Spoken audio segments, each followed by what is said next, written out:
नमस्कार. महाराष्ट्र शासनाने 30 जून 2026 रोजी एक अत्यंत ऐतिहासिक शासन निर्णय जारी केला आहे.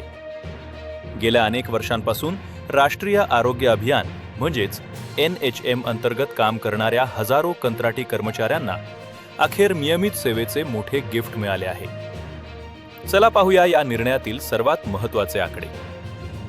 ज्यांनी सलग 10 वर्ष किंवा त्याहून अधिक सेवा पूर्ण केली आहे असे तब्बल 15,010 कंत्राटी कर्मचारी यात पात्र ठरले आहेत.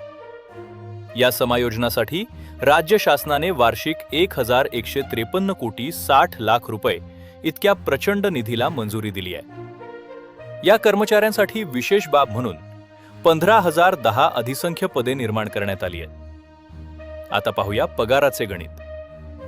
या कर्मचाऱ्यांना 7व्या वेतन आयोगानुसार किमान मूळ वेतन अधिक महागाई भत्ता आणि प्रवास भत्ता मिळण्यास सुरुवात होईल.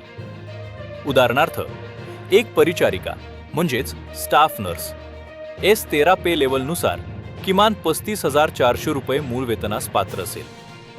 सर्व भत्ते मिळून पहिल्या महिन्याचा अंदाजे पगार 50,000 ते 58,000 रुपयांच्या घरात जाईल.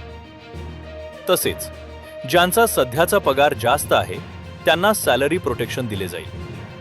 मात्र यासाठी काही अटी आहेत. ही पदं व्यक्तिसापेक्ष आहेत, म्हणजेच संबंधित कर्मचारी निवृत्त झाल्यावर हे पद आपोआप रद्द होईल. तसेच यांना नियमित पदोन्नती किंवा पेन्शन लागू नसेल.